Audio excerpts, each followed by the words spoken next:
미국 위스콘신주 외진 국도변에 자그마치 길이만 7.25km에 달하는 해바라기 밭이 있다.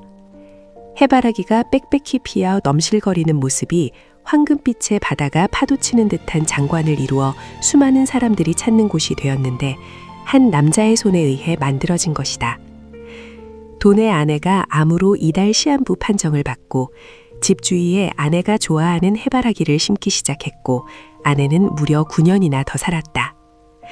세상을 떠난 아내를 그리워하는 마음으로 해바라기를 계속 심어 나갔고 400에이커나 되는 광대한 해바라기 밭을 이루었다. 진정한 사랑이 무엇이지 생각하게 하는 스토리이다. 1세기 말 요한복음을 기록했던 사도 요한은 반모섬 유배 생활에서 풀려나 에베소에 돌아왔다. 이런 일화가 전해진다.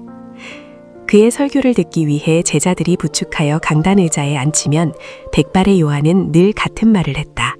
서로 사랑하라. 그의 제자들이 다른 메시지를 전해주십시오 하면 하나님은 사랑이시니라. 그러니 너희도 서로 사랑하라. 사랑은 위대하다. 죄인을 사랑하시는 하나님. 하나님이 예수 믿는 사람에게 영생을 주시기 위해 독생자 예수님을 세상에 보내셨고 얼마 후면 하늘로 데려가실 것이다. 세상에 오시고 하늘로 올라가실 사건 사이에 일어날 중요한 일, 바로 예수께서 십자가 달려 죽임당하실 것을 말씀하셨다. 모세가 광야에서 뱀을 든 것 같이 인자도 들려야 하리니. 니고데모는 유대인으로 모세가 광야에서 뱀을 높이 들었던 사건을 잘 알고 있었다. 민수기 21장에 기록된 사건이다. 이집트 노예 생활로부터 해방되어 자유의 몸이 된 이스라엘 백성이 가나안 땅에 가는 여정이었다. 가나안 땅을 정복하여 차지할 것이라는 하나님의 약속을 믿지 못해 정탐꾼을 가데스바데아로 보냈다. 갈렙과 여호수아를 제외한 10명은 본대로 보고했다. 가나안 땅은 젖과 꿀이 흐르는 풍요로운 땅이지만 가나안 사람들이 거인이고 자기들은 메뚜기와 같이 작기 때문에 가나안 땅을 정복할 수 없다는 내용이었다. 한마디로 땅은 좋은데 들어가면 다 죽는다는 보고였다. 하나님의 약속보다 정탐꾼의 보고에 마음이 넘어간 이스라엘 백성들은 하나님과 모세를 원망했다. 불신앙이 원망을 유발한다. 몇 마디 말 혹은 태도와 인격의 문제에 그치지 않는다. 하나님을 믿지 않음이다. 하나님은 정탐꾼들이 가나안 땅을 탐색한 40일에 하루를 1년으로 환산하여 이스라엘 백성들이 40년간 가나안 땅에 들어가지 못하고 가나안 땅 주위를 맴도는 광야 생활을 말씀하셨다. 하나님의 말씀에 사람들의 마음이 상했다. 하늘에서 내리는 양식, 만나를 먹고 밤에는 불기둥, 낮에는 구름 기둥으로 길을 인도하시는 하나님을 생생하게 경험했음에도 몹시 불만스러웠다. 저 앞이 젖과 꿀이 흐르는 땅인데 왜 광야에서 이 고생을 해야 하는 거야?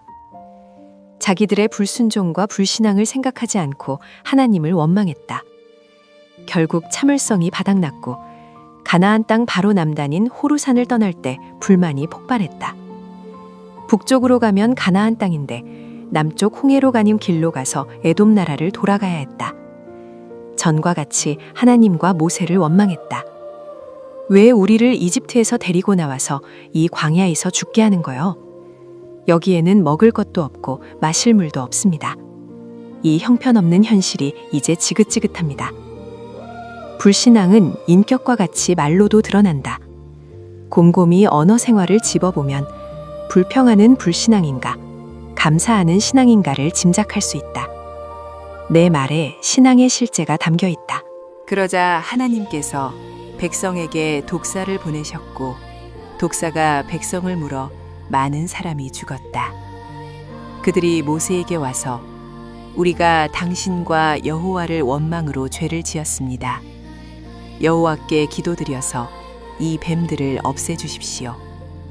이에 모세가 백성을 위해 기도할 때 하나님께서 모세에게 말씀하셨다. 여호와께서 모세에게 이르시되 불뱀을 만들어 장대 위에 매달아라. 물린 자마다 그것을 보면 살리라. 모세는 구리로 만든 뱀을 만들어 장대에 매달았고 뱀에 물린 사람 중에 구리뱀을 보는 자만이 죽음을 모면했다. 예수님은 니고데모가 불평에서 독사에 물려 죽어가는 죄인들과 장대에 달린 구리뱀을 찾아보고 살아난 사람들을 떠올리도록 이스라엘 민족의 역사를 상기시키셨다. 불평하는 불신앙의 참혹한 결과와 순종하는 자마다 구원하신 하나님을 말이다. 하나님은 죄인을 사랑하신다. 여기서 사랑이란 좋아하다, 선호하다는 뜻이 아니다. 죄인을 불쌍히 여기신다. 간음 현장에서 붙잡혀 끌려온 여인을 기억하는가? 여인을 돌려보내면서 하신 말씀이다. 예수께서 이르시되 나도 너를 정죄하지 아니하노니 가서 다시는 죄를 범하지 말라 하시니라. 예수께서는 죄를 미워해도 죄 지은 여인을 미워하지 않으셨다. 하나님은 죄를 미워해도 죄인을 사랑하신다. 그래서 독생자 예수를 세상에 보내셨다. 모세가 구리뱀을 장대에 달아들었던 것처럼 예수께서 형벌과 저주의 상징인 십자가 형틀에 못 박혀 죽임당하셨다. 구리뱀을 쳐다본 자마다 살아난 것처럼 예수님의 십자가를 바라보는 사람마다 지은 죄가 얼마나 크고 많던지 간에 용서해 주시는 사랑, 이것이 죄인을 끝까지 사랑하시는 하나님의 위대함이다. 때라서 갈보리 언덕, 예수님 달리신 십자가는 하나님 사랑의 최고봉이다. 17세기 프랑스의 천재 수학자와 물리학자였던 파스칼, 이 하나님을 인격적으로 만난 후 신앙과 삶에 대해 노트한 내용이 그가 죽은 후 팡세에로 출판되었다. 그의 노트 중 세상에는 두 종류의 사람이 있는데 죄인이라고 자백하는 의인이 있고 죄를 짓지 않았다고 잡아떼는 죄인만 있을 뿐이다. 사도 요한은 모든 죄인을 사랑하시는 하나님의 사랑 앞에 자신의 죄를 자백할 것을 권면했다. 만일 우리가 죄가 없다고 말하면 스스로 속이는 것이고 동시에 하나님을 거짓말하는 이로 만드는 것이고 만일 우리가 우리 죄를 자백하면 하나님은 미쁘시고 의로우사 우리 죄를 용서하시며 모든 불의에서 깨끗하게 하실 것이라. 나의 모습 그대로를 사랑하시는 하나님. 대학 다니는 동안 학업보다 열심히 했던 일이 있었다. 대학 태권도부에 가입하여 주말을 제외하고 매일 2시간씩 운동을 배웠다. 2년 선배 형이 있었는데 나를 많이 아껴주었다. 선배 형은 체육고등학교를 다니면서 청소년 국가대표로 뽑힐 정도로 운동을 잘했던 사람이다. 무릎 부상으로 선수 생활을 접고 체육교사가 되려 대학에 들어왔다고 했다. 선배 형이 나를 특별히 아껴주고 운동을 가르쳐 주었다. 나는 태권도 유단자가 되었고 태권도부 주장이 되었다. 선배 형의 권유로 전국 대학 아마추어 태권도 대회에 출전했다. 열심히 운동한 결과 미들급으로 8강에까지 들어갔다. 메달은 따지 못해도 4강만이라도 들어가고 싶었다. 운동을 가르쳐준 선배 형에게 자랑스런 후배가 되고 싶었다. 선배 형은 모든 시합마다 코치가 되어 주었고 라운드를 마치고 잠시 쉬는 동안 내게 같은 주문을 했다. 몸에 힘이 많이 들어가는구나. 힘 빼고 평소대로 하면 된다. 4강에 들어가기 위해 만난 상대는 다른 대학의 1학년 선수였다. 키는 나보다 10cm 이상 작고 뚱뚱해 보였다. 체구를 보고 쉽게 이기리라 생각했지만 예상이 빗나갔다. 어린 학생에게 진 것도 창피하고 나보다 키 작고 뚱뚱한 선수에게 진 것도 창피했다. 마음이 상해 풀이 죽은 나를 감싸 안고선 선배 형이 건넸던 말이 기억에 남는다. 이긴 선수는 그 나름대로 잘했고 너는 너 나름대로 잘했다. 네가 얼마나 땀을 흘려 운동했는지 알거든. 그러니 마음 상해하지 마라.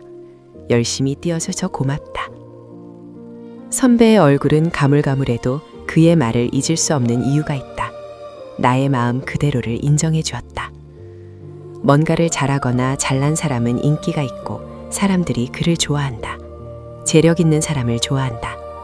재력이 없으면 학력이 높아야, 학력이 부족하면 실력이 있어야, 재력, 학력, 실력도 없으면 매력이라도 있어야 사랑받는다.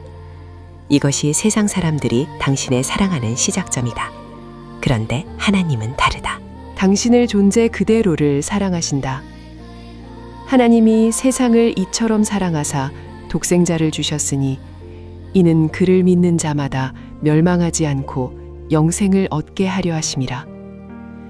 사랑하사 아가페의 과거 시제인 에가페세네는 최소한 3가지의 중요한 의미가 담겨 있다. 첫째, 하나님이 세상을 사랑하시는데 희생적으로 사랑하신다는 것이다. 말 혹은 생각으로만 사랑하지 않고 독생자 구주 예수님을 주셨다. 둘째, 어머니가 자식을 사랑하는데 이유가 없듯 하나님은 이유와 조건 없이 당신을 사랑하신다. 뭘 못하면 지적하고 뭘 잘해야만 사랑하는 사랑이 아니다. 셋째, 사랑하사는 과거 시제이다. 하나님은 당신을 영원 전부터 사랑하기로 결정하셨다. 나 하는 것을 보고 사랑할지 말지 결정하신 것이 아니다. 예수님이 제자로 부르신 사람들을 보라. 유대 사회에서 큰 죄인 중 하나로 꼽혔던 세리마테, 갈릴리 시골 어부 베드로, 자기 의로움에 휩싸여 교회를 핍박했던 바울, 하나같이 깨어진 사람들이었다. 좀 괜찮은 사람으로 바뀔 때까지 기다려 제자 삼으신 것이 아님을 알겠는가?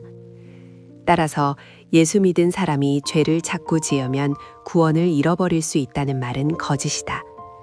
죄인을 사랑하시는 하나님의 사랑은 변하지 않고 영원하다. 하나님의 사랑은 나를 무한히 덮을 만큼 위대하다. 마르틴 루터 킴 총목사가 노벨상 평화상을 받고 나오면서 아직도 세상을 움직이는 힘, 그것은 사랑이라고 했다. 그의 말이 맞다. 죄를 미워하나 죄인을 불쌍히 여기시고 나의 있는 모습 이대로 영원히 사랑하시는 하나님, 그분의 사랑이 당신을 바꾸는 동력이다. 그분이 당신을 기다리고 계신다. 불신앙의 생각과 말과 행위를 멈추고 죄를 자백하고 하나님께 회개하기를 말이다. 볼지어다 내가 문 밖에 서서 두드리노니 누구든지 내 음성을 듣고 문을 열면 내가 그에게로 들어가 그와 더불어 먹고 그는 나와 더불어 먹으리라. 늘 당신 안에 계셔서 사랑으로 덮어주시는 주님, 하나님은 사랑이시다.